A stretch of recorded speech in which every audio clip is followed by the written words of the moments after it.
네, 안녕하십니까. 외교의 부활 2부 발제 담당한 신백훈입니다. 오정근 북커센트 방장님 덕분에 좋은 책을 읽고 발제를 하게 돼서 이 자리를 빌어서 감사의 말씀을 드립니다. 2부 미국 편이 되겠습니다. 즉 세계 지도를 보겠습니다. 자, 우리 대한민국을 둘러싸고 있어 태평양 건너편에 미국, 바로 옆에 큰 나라 중국, 더 큰 나라 러시아, 바로 이은 어떻게 주권, 생존권, 정체성을 스스로 지킬 것인가? 왜 주변국 외교가 왜 필요한가? 주변국이 다 최강국들입니다. 해양 세력, 대륙 세계의 세력의 접점에 있는 게 우리 한반도입니다. 중요 주변국 미국, 미일 동맹은 강화가 분명해지고 있는 현실이지만은 한국은 미국과 눈치 사이에 고민이죠. 눈치 본다는 겁니다. 중국은 시장을 위해서라도 또 이웃 지정학적으로 무시 못할 현실이지만은 따라서 복합적인 대안이 필요한데 잘해야 된다는 것입니다. 일본은 역사 문제로 가깝고도 먼 나라지만은 한일 관계는 불확실성을 확실히 해소할 필요가 절대적으로 필요하다는 것이고, 러시아하고는 관계 진전 동력이 상실이 됐지만 실용적으로 협력 토대를 만들어서 우리 한국 편으로 러시아를 끌어들여야 될 지혜가 필요하다. 북한 문제에 대해서는 적절한 해법을 선순환이 가능한 주변국의 외교를 조정하는 과제를 가지고 있다. 그래서 이 다섯 나라와의 관계에서 모색해야 되는 중요한 미국 편입니다. 1장 한국은 미국을 어떻게 바라봐야 하는가? 미국은 중국 위협의 해결사가 될 수 있을까 하는 문제가 있는데요. 한국은 사드 문제 때문에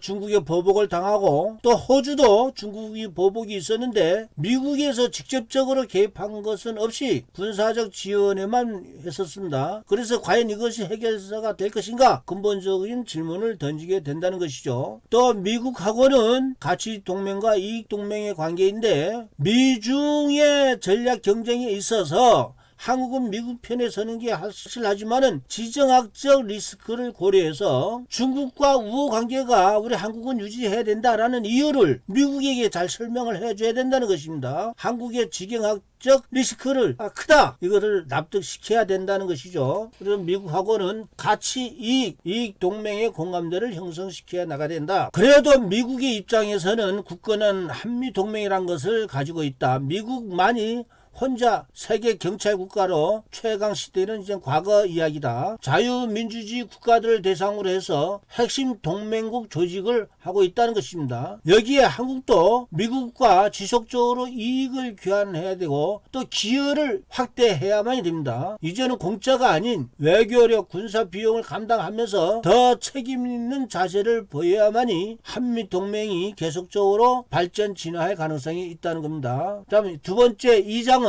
그렇다면 미국에게 한국은 무엇인가? 미국의 입장에서는 한국이 대중국 포위망의 최전선인가?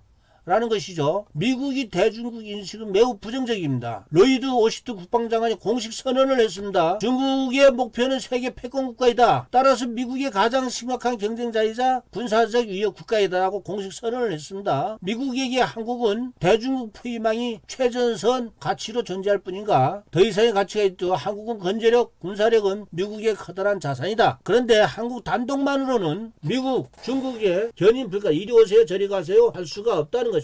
따라서 한미 간의 인식차를 단기간에 해결할 것은 어렵다. 자, 두 번째는 한미 간에는 틈새가 넓어지고 있다. 인식의 틈새에 대해서는 미국은 미중 문제에 한국을 활용할 것을 바라고 있습니다. 한국은 지정학적 특수성으로 중국 문제에 조심하는 모습입니다. 이 때문에 한미 간에서 중국 문제 때문에 갈등이 커지는 상황이고, 미국과 중국의 경쟁 길목에서 고민만 한다는 한국은 방향을 못 잡아 표류하는 실정이기 때문에 한미 동맹이 약화 정도가 깨질 우려가 있다는 겁니다. 안타깝게도 한국 혼자 힘으로는 미국, 중국 보고 이리 오세요 저리 가세요 견인이 불가한 현실이기 때문에 한미 간에도 이 인식차를 단기간에 해결할 불가할 현실이기 때문에 더욱더 고민해야 되고 지혜롭게 해야 된다는 겁니다. 다음 세 번째는 벌어진 틈새를 어떻게 좁혀나갈 것인가. 한국은 한미 동맹, 한중 관계가 너무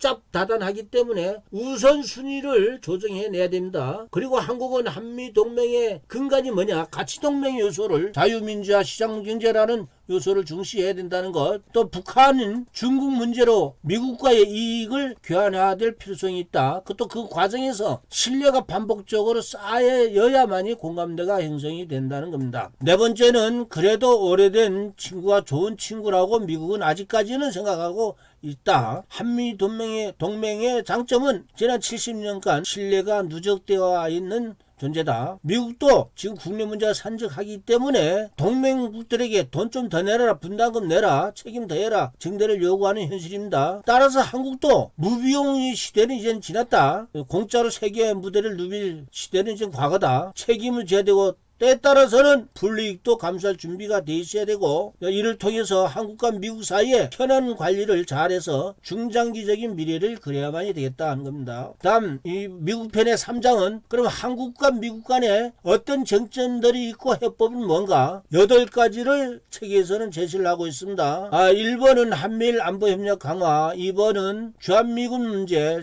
세 번째는 북한 도발 문제, 핵협상 문제, 북한 국내 불안전 상황 문제, 북한의 인권 문제, 전자권 전환 문제, 그리고 마지막에 확장 억제 제도화 문제입니다. 하나씩 보겠습니다. 첫째 쟁점, 한미일 안보 협력 강화입니다. 한국은 큰 틀에서 한미일 3국 협력을 강화해야만 됩니다. 대중국의 견제는 필요하지만 신중한 접근이 지혜롭게 해야 된다는 것이고, 과거에 트럼프는 한일 관계 외교는 알아서 해라 였지만 바이든은 동맹 복원을 중심으로 하고 있는데, 따라서 한일 관계를 진전시켜야 될 요망이 되고 있다. 미국은 주일미군을 연동하는 방안을 모색하고 있다는 겁니다. 유엔사를 활용해서 연동하는 방안입니다. 그런데 문재인은 미일 공조가 확실한 미일 공조를 아주 잘하고 있는 일본과는 달리 한국은 전략보호 초월성으로 한미일 동맹이 깨지고, 그러면 어떻게 될 거냐? 미국은 일본과만 세판짜기에 나서고 한국은 왕따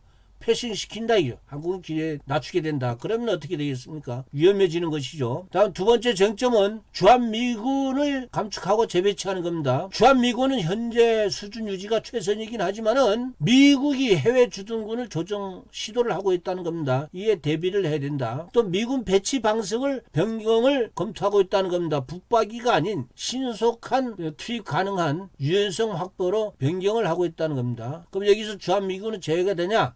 아니다 이거죠. 인도태평양 분쟁 지역에 신속 대응군 성격으로 전환을 하고 있는데, 그러나 한국이 말이죠, 중국을 염두에만 두고 미국의 전략적 유연성에 대해서 내몰라라 한다면은 미국은 한국을 왕따시킨 상태로, 배제시킨 상태로 재편 추진 가능성이 있다. 다음 세 번째의 쟁점과 해법은 북한의 전략무기 재래식 도발 대응입니다. 한국은 미국과 함께 북한 도발에 대해서 강력히 억제한다는 대응 의지를 천명해야만 됩니다. 북한은 작년 21년 1월에 김정은이가 우린 절대 핵폭이 없다, 핵 능력을 고도화하겠다고 천명을 한 바가 있습니다. 그리고 세상에 북한의 군사 정찰 위성도 확보를 하고 있다는 겁니다. 또 대륙간 탄도탄 미사일, 잠수함 미사일 강행하고 있다는 것이죠. 여기에 미국이 북한의 도발의 양보 가능성은 희박하지만은, 그렇지만은 관리 차원에서 대북 정책 유화책을 제시할 동력도 동시에 존재한다는 것을 명심해야 된다는 겁니다. 자, 네 번째, 핵협상 제재 해제 문제입니다. 한국은 완전 북한 비핵화를 최종 정책 방향으로 삼아야 된다는 것입니다. 바이든 정부는 북한의 나쁜 행동에 보상하는 형태는 안 된다고 했습니다. 바이든은 정상까지 합의해서 실문에 보내는 다운이 아닌 실무 합의를 먼저 해서 위에 서명하는 바텀업을 선호한다는 것이죠. 미국 입장에서는 북한이 핵협상에 나오게 아주 격하게 압박하는 것을 정책으로 하고 있고, 중국에 대해서도 북한 압박에 동참하도록 아주 강요하고 있습니다. 다섯 번째 쟁점과 해법은 북한 국내의 불안전 상황에 대비를 해야 된다는 겁니다. 한국은 바이든 정부와 북한의 불안전 상황에 대해서 비공개, 비밀로 논의해서 준비해 있어야 된다. 바이든 정부는 북한 민주화 필요성을 생각하고 있고 그 정책의 초점은 정권 교체, 백두혈통을 교체해야 된다. 북한도 이제 조선 민주화를 해야 된다는 것이죠. 북한 문재인 정부는 이거를 내정 간섭이라고 해서 지금까지 비협조했던 가능성이 있었지만은 그냥 이 책은 윤석열 이전에 책이 출간된 거죠. 북한 불안전 상황에 대비해서 한미공조는 문재인 정부에서 사실상 중단이 아예 없었던 상황이죠. 그런데 새 정부는 반드시 고려해야 된다. 이것은 발제자 신백훈의 의견이었습니다. 여섯 번째, 북한의 인권 문제입니다. 한국은 북한 인권에 무관심, 한국이 무관심한 게 아니고 한국 정권이 무관심, 한국 정권에서 좌빨 정권, 좌파 정권이 무관심한 거죠. 그 때문에 한미공조가 훼손이 되고 국제사회에서 한국이 뭐야 이거 민주국가 맞아? 정체성 의심을 받는다는 겁니다. 트럼프는 북한보단 자국민에게 잔인하고 억압한 독재 정권은 없었다고 공식적으로 말한 바도 있습니다. 바이든 정부는 유엔 인권이사에 재가입을 해서 북한 인권 결의안을 국제적으로 지지할 것을 촉구하고 있습니다. 미국의 입장은 북한의 인권 침해 문제를 지속적으로 제기할 것이다. 예를 들어서 미국 하원에서 대북전단 금지법 청문회를 개최한 것이 좋은 예가 되겠습니다. 다음 일곱 번째 쟁점과 해법은 전자권 전환 조건과 시기 문제입니다. 철저한 평가를 통해서 안보 공백 없애야 됩니다. 러시아가 영공 침범하고 러시아 중국이 방공식별기록 진입이 빈번하는데 전자권 전환 조건에 보면은 한반도 및 지역 안보 환경 관리가 제대로 안 된다는 게 현실입니다. 미국 내에서도 한국의 능력, 자산 부족, 작전 능력이 미검증됐다. 그래서 한국과 미국이 작전 가지고 싸우지 말고 각자 하자. 병렬 체제도 주장이 된다는 겁니다. 전환 재검토 가능성도 있고. 다음 여덟 번째 쟁점은 확장 억제 제도화입니다. 한국은 북한 핵능력 고도화 상황에서 확장 억제 지속을 강화해야만이 됩니다. 북한의 핵능력은 계속 발전되고 진전된 상황에 비교해서 한미 간의 확장 억제 제도화는 제자리 걸음 상태다. 그렇다면 어떻게 되냐? 평시에는 한국 전투기에 핵무기 장착 훈련을 하고 전시에 전술핵을 배치하는 것들라든가 이걸 검토해야 되고 호주와 일본을 포함한 다자적 공유 추진 방안도 검토를 해야 된다. 여기에서 일부 그냥 감정적으로 전술핵을 반입하자, 독자적 핵무장을 하자, 이거는 신중해야 된다는 겁니다. 미국과의 억제 협력 강화를 해야 된다. 예, 여기까지 2부의 미국 편이었습니다. 감사합니다.